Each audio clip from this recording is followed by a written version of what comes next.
हल्की सुनहरी शाम, आसमान में ढलता सूरज, चौपाल के पास बड़ा पीपल का पेड़। रामदास बैठे हैं, आंखें खाली पर भीतर तूफान। 2-3 गांव वाले धीरे धीरे पास आते हैं।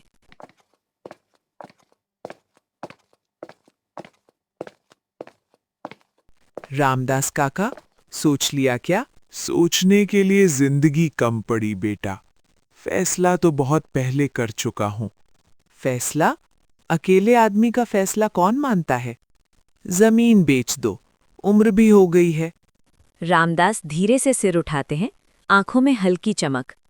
उम्र हो गई है इसलिए बेच दूं या इसलिए संभालूं कि आखिरी सांस तक वादा निभा सकूं? गांव वाले एक दूसरे को देखते हैं। काका, हम तो भलाई के लिए कह रहे हैं। शहर वाले अच्छे पैसे दे रहे हैं, आपको भी आराम मिलेगा। आराम? जिसके दिल में बेचैनी हो उसे पैसों से आराम नहीं मिलता बेटा। हल्का सन्नाटा। देख लीजिए काका, कल पंचायत है, वहां सबके सामने फैसला होगा। दोनों चले जाते हैं।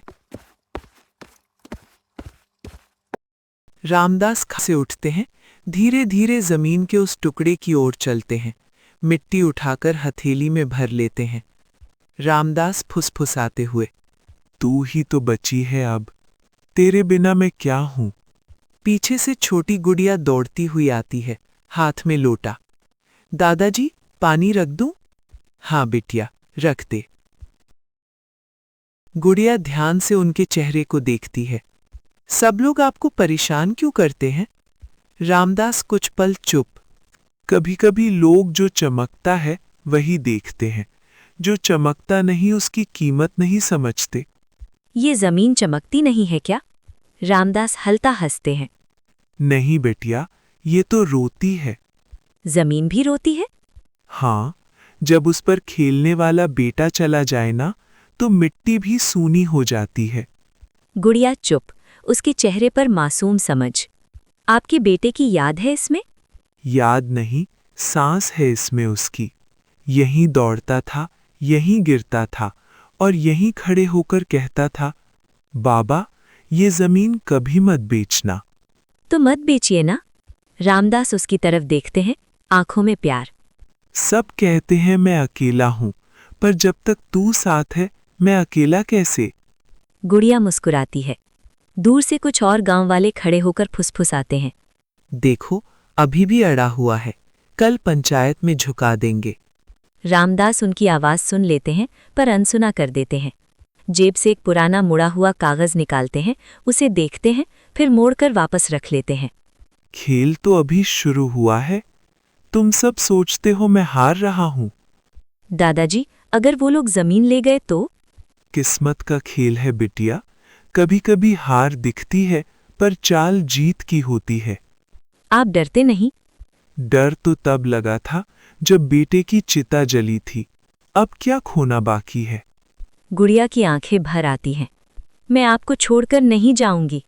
मैं भी नहीं जाऊंगा जब तक सही समय ना आ जाए।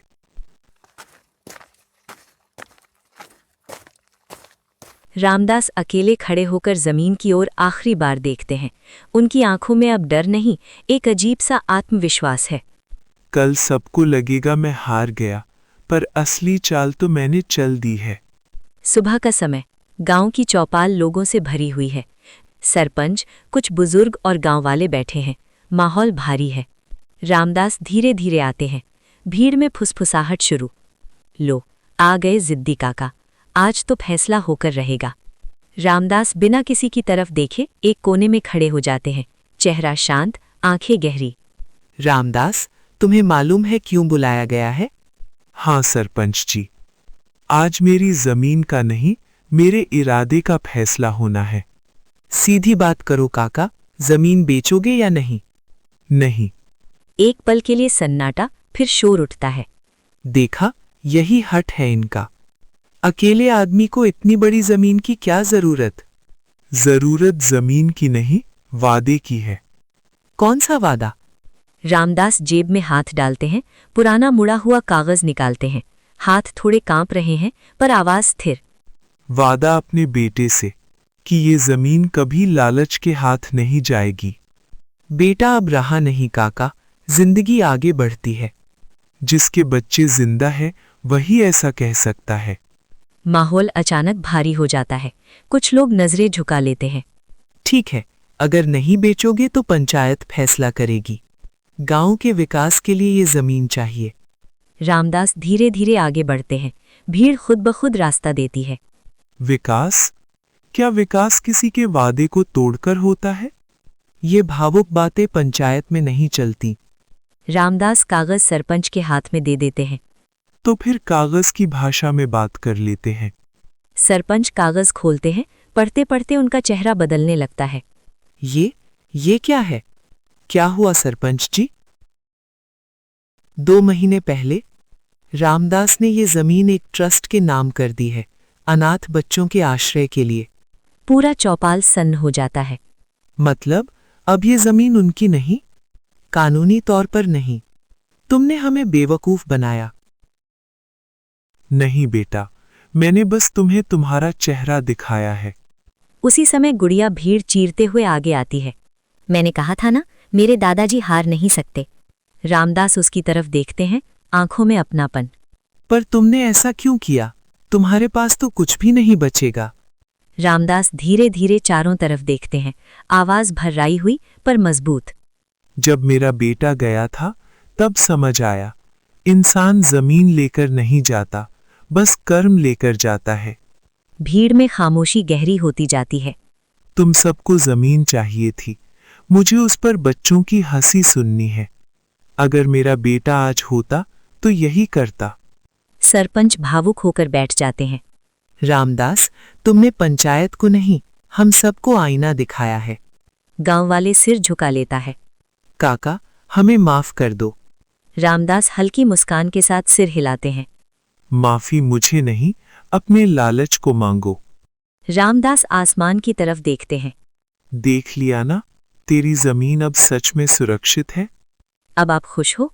हाँ बिटिया, आज मैं सच में जीत गया।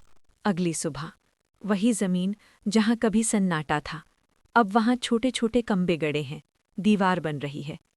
बच्चों की हंसी की हल्की आवाजें। रामदास लाठी टेकते हुए खड़े हैं, आंखों में चमक। बाबा, ये कमरा बच्चों के सोने के लिए बनेगा। खिड़की बड़ी रखना, बच्चों को आसमान दिखना चाहिए। पास में गुड़िया खड़ी है। दादाजी, अब यहाँ बहुत सारे बच्चे आएंगे। हाँ बिटिया, जिनका कोई नहीं उनका घर बनेगा ये। गांव वाले दूर खड़े देख रहे हैं और चेहरे पर पछतावा। हमने कितना गलत सोचा था। काका ने सच में बड़ा दिल दिखाया।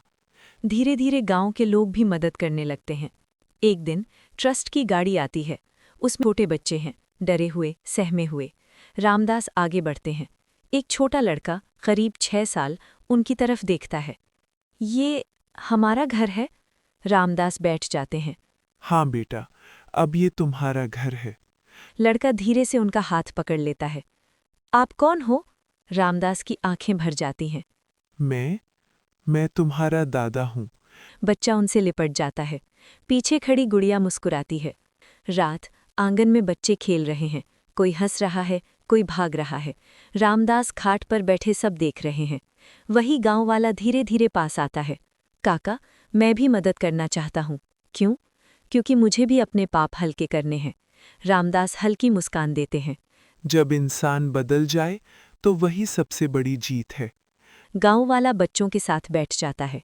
एक शाम रामदास जमीन के उसी कोने में खड़े हैं जहां उनका बेटा खेलता था। गुड़िया पीछे से आती है। दादाजी, आप फिर वहीं खड़े हो? आज उसे बता रहा हूँ, उसकी जमीन अब सच में जिंदा है। अचानक उन्हें हल्की चक्कर आती है। रामदास गिर जाती है। दादाजी! रामदास जमीन पर बैठ जाते हैं, सांस भारी। डर मत बिटिया, आज मैं बहुत खुश हूँ। आप हमें छोड़कर नहीं जाओगे ना? रामदास बच्चों की तरफ देखते हैं। अब मैं कहाँ जाऊँगा, मैं तो यहीं रहूँगा, हर हंसी में। धीरे धीरे उनकी आंखें बंद हो जाती हैं, चेहरा शांत, सन्नाटा। रामदास मर जाता है। वही जगह, अब बड़ा सा बोर्ड लगा है, रामदास बाल आश्रय। बच्चे भाग रहे हैं। दीवार पर रामदास की तस्वीर। गांव वाला अब ट्रस्ट के सदस्य हैं। एक छोटा बच्चा तस्वीर की ओर देखता है। ये कौन है? ये वो हैं जिन्होंने किस्मत का खेल जीत लिया।